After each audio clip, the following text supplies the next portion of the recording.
Bien, yo creo que esa primera parte con el general Soto, aclaramos algunas cosas.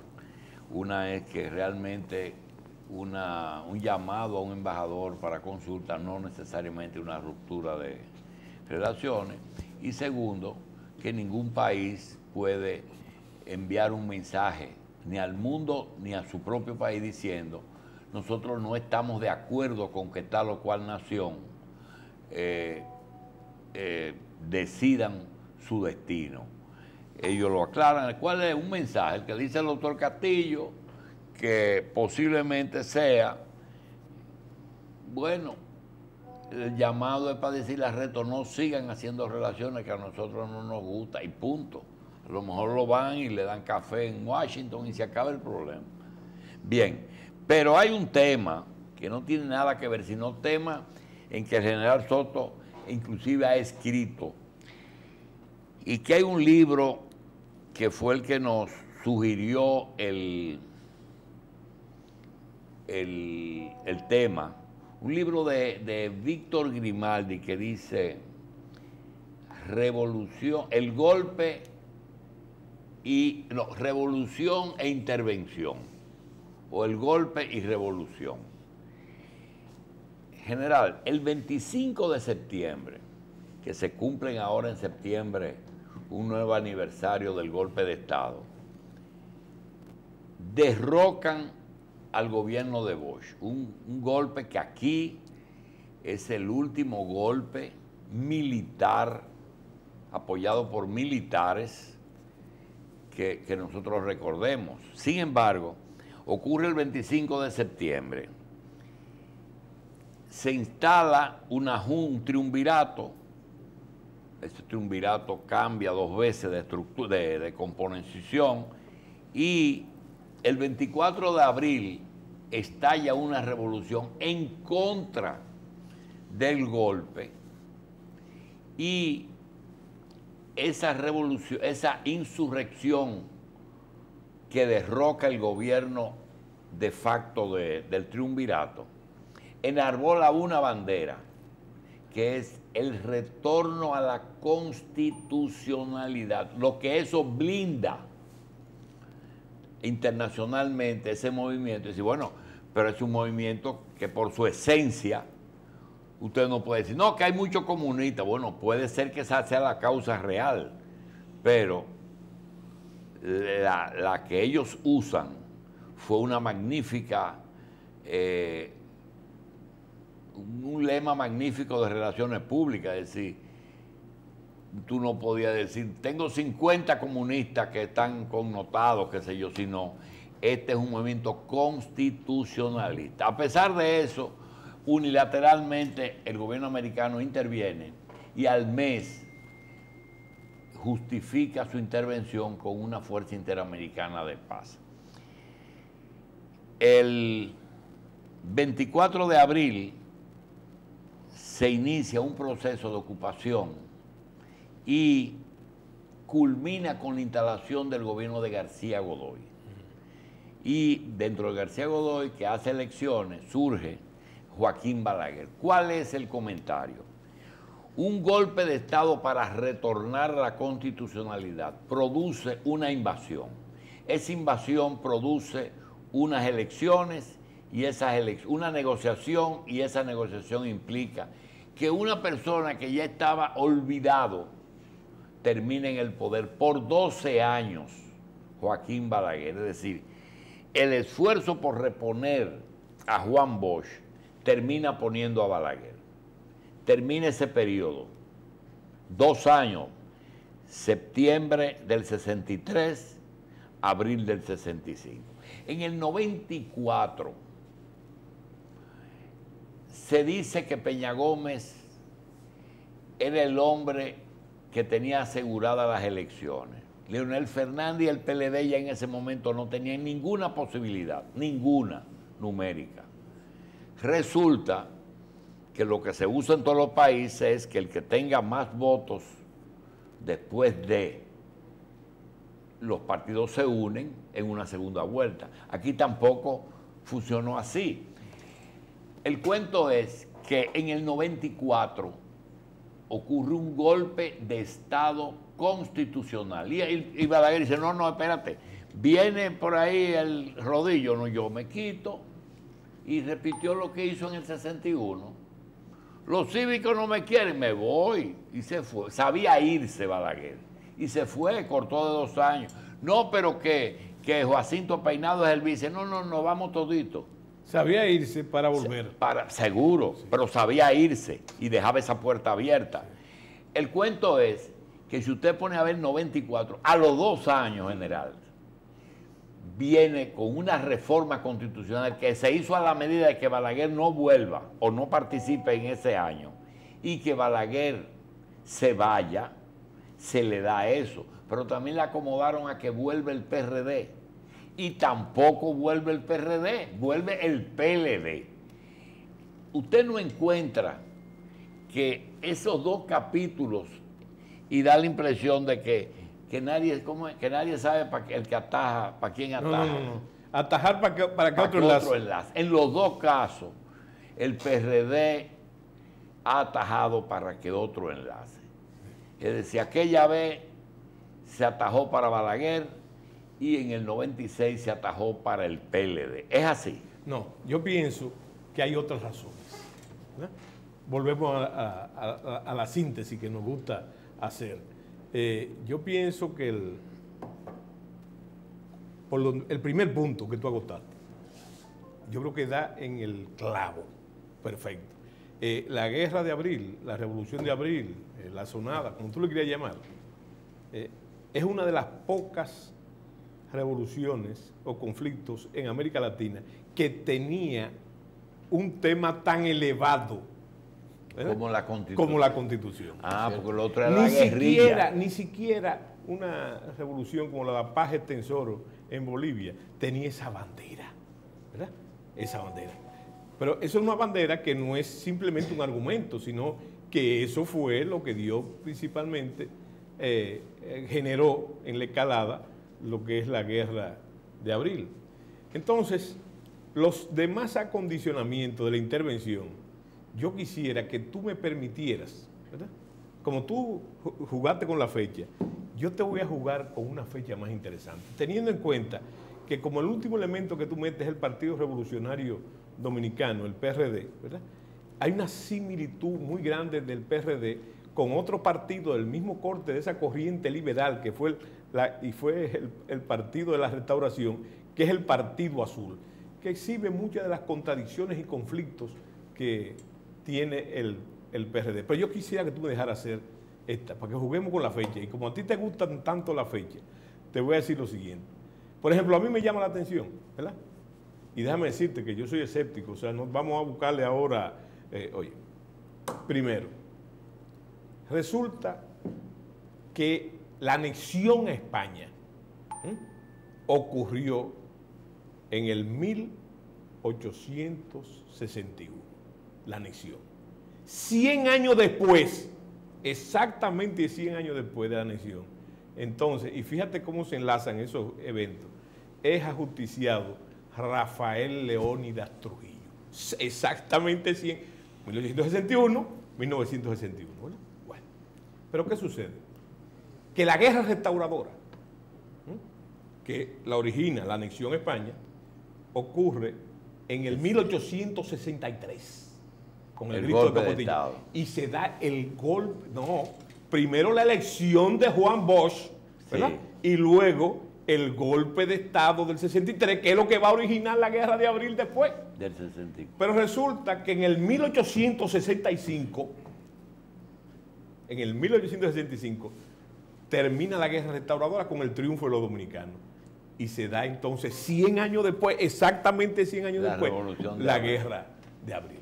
¿Eso es magia? ¿Es brujería? No, es que son las mismas fuerzas sociales, lo que vos llamabas la baja pequeña burguesía, pobre, muy pobre, ¿verdad?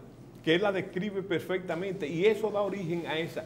Y entonces, eso tienes tú que marcarlo, ¿verdad? Y no es coincidencia. Es que no es coincidencia porque es como si hubiese una ley no escrita, ¿verdad? Que mucha gente ha jugado con eso.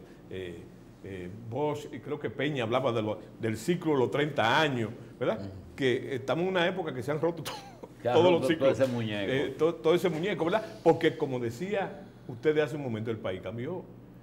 Por ejemplo, ¿cómo tú enmarcas la dictadura de Trujillo en un país que tenía menos de 3 millones de habitantes?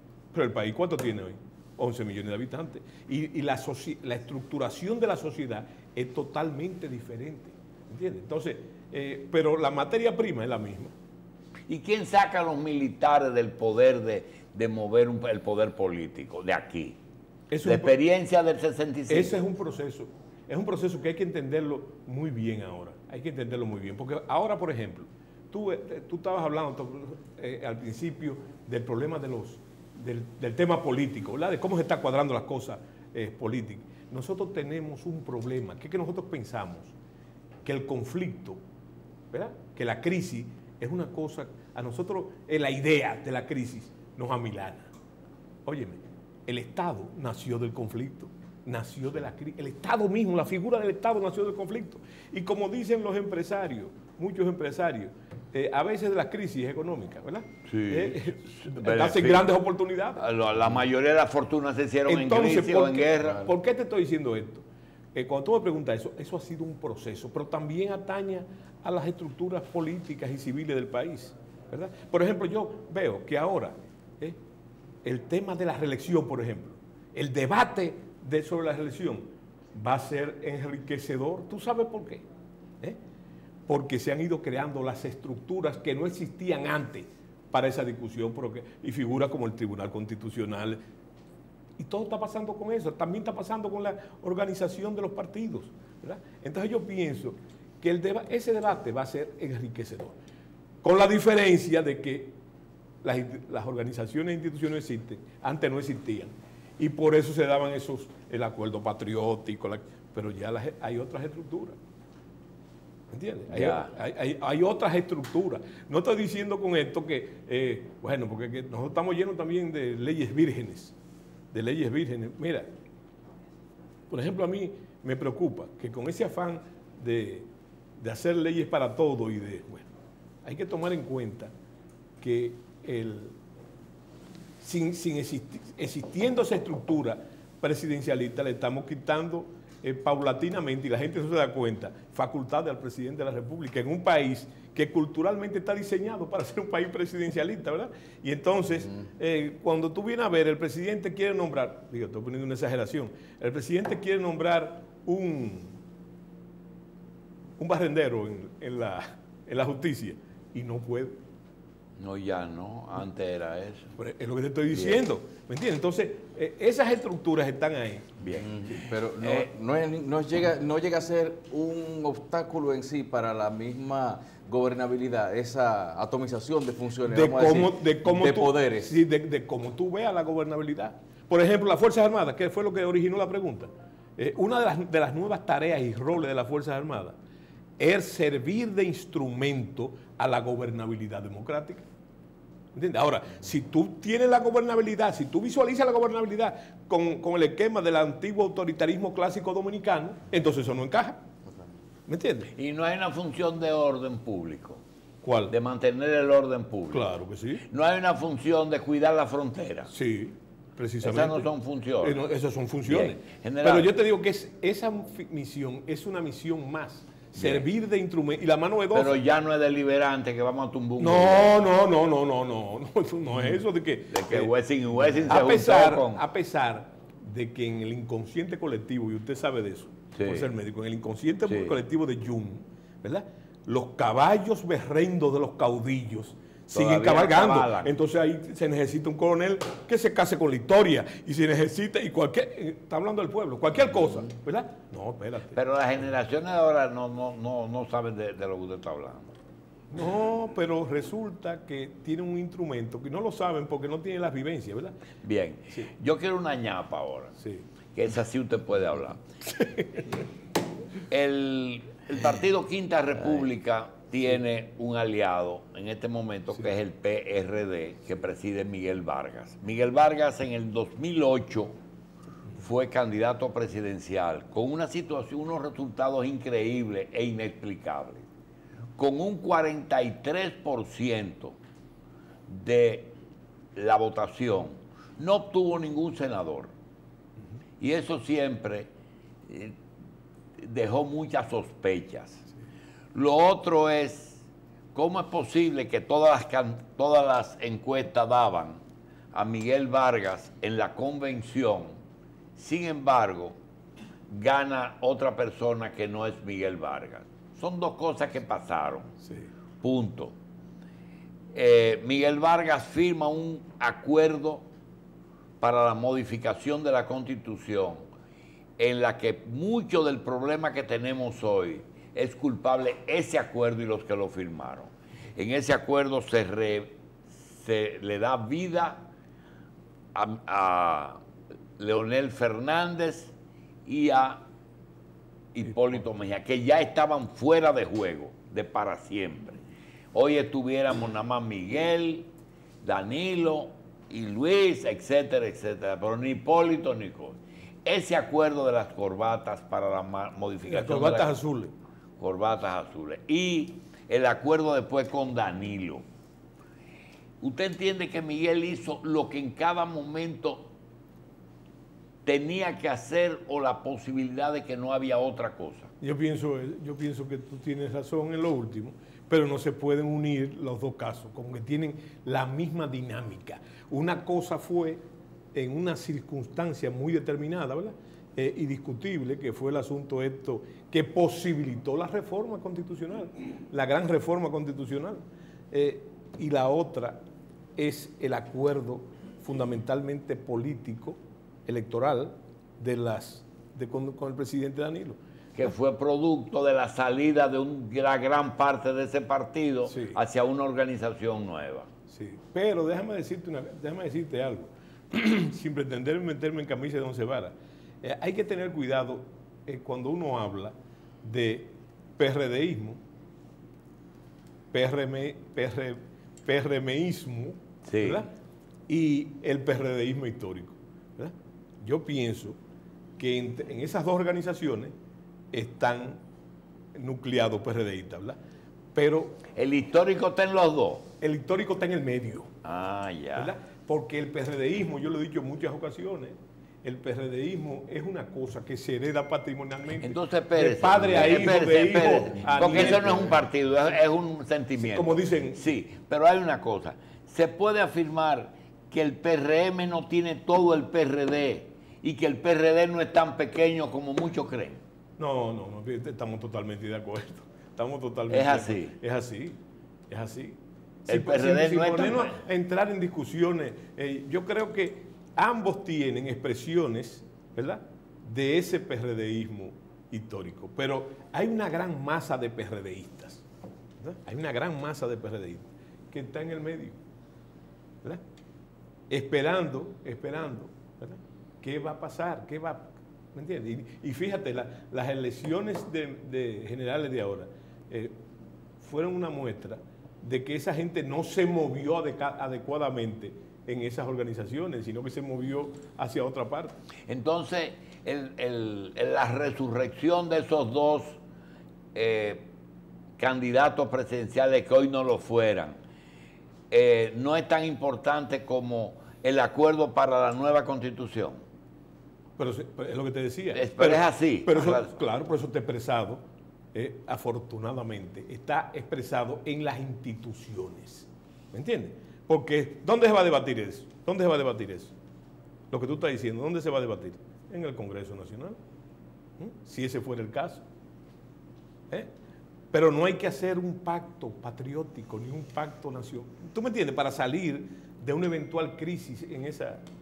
¿verdad? Porque la política es el mundo de la crisis. Hay un discurso muy bonito de despedida del presidente Obama que dice, le voy a decir algo. Sí. Fui presidente de Estados Unidos durante 8 años y quiero decirle que me gustó mi puesto. Sí. Creo que lo hice lo mejor posible dentro de las circunstancias. Me hubiera gustado seguir, pero la Constitución norteamericana no me lo permite. Cogiendo eso y trayéndolo a Soto Jiménez, independientemente de que la Constitución no lo permite, al país le convendría en este momento que todo el mundo se vaya solo para medir su fuerza? ¿O usted cree que el presidente Medina debería, independientemente del obstáculo que tiene, de seguir al frente del país? Bueno, mira, déjame decir, tú lo estás poniendo muy deportivo el evento. Sí, ¿no? seguro, pero no tengo otra forma. Tú lo estás poniendo muy deportivo. Por eso te hablaba del debate, ¿verdad? Yo pienso que nosotros estamos adelantando procesos. Ese plazo que puso el presidente de la República no es un plazo simplemente de conveniencia, es un plazo de la realidad. Estamos hablando de que estamos a 2 años del proceso, ¿verdad? No, pero eso tiene otro significado. Usted y yo sabemos que aquí ningún presidente a 2 años puede decir yo no voy. No, pero claro. No puede decir yo no voy porque se le va a todo el mundo. Lo deja solo. Inclusive, te voy a traer, no sé si sería conveniente, por el asunto de tu programa, te voy a poner la entrevista de Yana Tavares. Sí, sí, la de Yana Tavares. Magnífica. Fíjate por qué yo digo que hemos adelantado los tiempos, ¿verdad? Por la sustancialidad también del debate. Mira, ¿tú viste la crítica que se han hecho a esa entrevista? Sí, de todo. Sin embargo, el presidente de la República dio una serie de cifras ahí, ¿verdad? Importantes de su obra de gobierno, ¿verdad? Sin embargo, nadie habló de eso. Ni nadie enfrentó con ideas o con maledicencia. Con argumentos. Nadie hizo eso. Simplemente, no, que hizo lo que quiso, que se respondió lo que quiso, ¿me entiendes? Entonces, lo que él dice, ¿verdad? Hay que ser holandés para tú no darte cuenta. Tú me estás hablando de la conveniencia de eso, ¿verdad? Pero yo te voy a hablar de la conveniencia, y lo estaba oyendo ahorita hablando ustedes también, de la conveniencia de la revolución educativa, con sus defectos como tú quieras ver. Pero salió una noticia hace 2 o 3 días en los periódicos de que habían cerrado 4.000 colegios privados. ¿Por qué? ¿Por qué cerraron? Porque educación lo superó. Exactamente. El 4% se lo comió. Bueno, y tú sabes el alcance que tiene el programa ese de la tarde entendida. Pero no en educativo, no, socialmente. El impacto que tiene eso. Todas esas mujeres que se van a trabajar y estudiar. Entonces, con el muchacho seguro, en la clase política tú puedes darte el lujo de criticar, ¿cómo se llama esto? Los funiculares, ¿cómo se llama? Sí. Pero ve, dile eso a esa gente. Pero con una diferencia. La gente piensa que la mamá dejaba el muchacho solo. Era solo que se quedaba. Sí, pero sí. Y sobre todo en el caso de las madres solteras. Seguro. Que tenía que ir a trabajar y venía a las 6. Cuando él habla de que, oiga, déjeme terminar mi obra de gobierno, es en esa paridad, ¿verdad? En esa paridad para hacerlo bien. Ahora ¿Qué justificó? Me encontré raro lo de hoy. Miren, yo vine con un plan, yo no estoy improvisando, y lo tenía en mi cabeza. Realmente los intereses son tan grandes que los presidentes tienen que llevar. Hace 20 años que estamos oyendo eso, general, de que los presidentes no le ponen mucho caso a los programas de gobierno. Tienen su propio programa, porque, por ejemplo, ¿qué gobierno va a decir que hay un exceso de empleados públicos? Claro. ¿Qué campaña se va a decir? El aumento de la nómina pública. Hoy tú sabes lo que es eso. Pero déjame decirte algo. ¿Qué gobierno? Ahora dicen del endeudamiento, pero cuando haya que reenganchar la deuda. Sin ser panfletariamente interesado. Oye lo que te voy a decir. Oye, tú vas a negar, o alguien podría negar el impacto, aún sus peores enemigos, de la visita sorpresa. Lo que eso significa colateralmente para la pequeña y mediana empresa, ¿verdad? Ese apoyo que se reclamaba tanto del asunto del apoyo a la producción. Óyeme, ¿tú sabías que hay muchos países que están copiando eso? En muchos países se está copiando el asunto este Sí, hubo un presidente que hasta lo acompañó en una. ¿Por qué hay una estampa como la que le ponen al ganado que los políticos tienen? Por ejemplo, el caso de Miguel Vargas. Miguel Vargas fue un buen ministro de Obras Públicas, un magnífico canciller, y el general Soto Jiménez fue un magnífico embajador, un excelente ministro de las Fuerzas Armadas, un intelectual en los dos sitios que no es común, tiene un partido político que ha planteado cosas que muy pocos. Sin embargo, a muy poca gente se le ocurre Miguel presidente o Soto Jiménez presidente. ¿Qué es lo que le pone la estampa? Donde usted tiene, por ejemplo, Donald Trump, Bucarán y cosas, Hipólito, que los marca. ¿Qué es lo que le da la franquicia de presidente? Como decía Pedro Santana decía el deso. ¿verdad? El deso. O sea, fulano... Federico Enrique dice el entrismo. Bueno, Santana decía, don Félix, hablando de Félix del Monte, ese es un genio, ese sería un gran presidente. Y hablaba, es un hombre faculto, pero le falta el deso. Mire a ver usted qué es el asunto del deso. Bueno, pero tú en vez de médico debiste ser sociólogo, porque mira una cosa, eso que tú preguntas, ¿verdad? Y yo no creo que sea el mejor caso el de Miguel Vargas y de Soto Jiménez, hay muchos otros. Pues sí, pero no, oye, gente inclusive apta. Pero mira, eso los sociólogos le llaman el imaginario de poder. El imaginario de poder. O sea, fulano, eso que dijo, eso es lo que decía Santana, ¿verdad? Pero se podía decir de muchos. Fulanito de tal es un hombre serio, un hombre honesto, un hombre íntegro. Sí, Eduardo Estrella, el doctor Moreno. Sí, bueno, pero nadie lo visualiza, ¿verdad?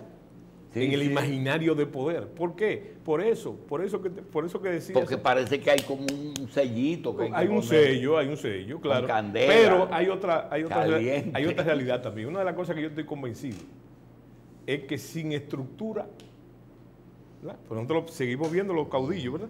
Sin estructura, en términos electorales, no hay pegada, no hay jugada, una estructura. Porque tú miras, por ejemplo, el fenómeno del PLD. El PLD de muchas formas, y con esto no estoy evaluándolo, ha cambiado la forma de hacer política en la República Dominicana. La política que tú conociste quedan, pero es una estructura. Es una estructura, detrás de eso está una estructura, como la fue el PRD, como la fue en su momento el Partido Reformista también, ¿verdad? Pero fíjate cómo se va... La estructura. Tarda. Sí. Entonces lo de Podemos fue una chepa. Lo de Podemos en España. No. Porque hay mucha gente que sueña con ser Podemos. No, es el proceso. Es el proceso que yo le estaba diciendo ahorita. Es un proceso. Porque las cosas no pasaron de ayer para hoy, ¿verdad? Primero hubo el fenómeno del bipartidismo, uno de los más fuertes del mundo, ¿verdad? El PP y el partido y el PSOE, ¿verdad? Y después entonces, fíjate lo tortuoso que ha sido para llegar a esa realidad. Sí. O el fenómeno de que pasó en los países árabes. Con la primavera árabe. General, gracias. Bueno, venga todos los días. General José Miguel Soto, gracias por estar con nosotros. Le agradecemos muchísimo que hemos hablado un poquito más de la cuenta. Sí. Pero gracias. Gracias.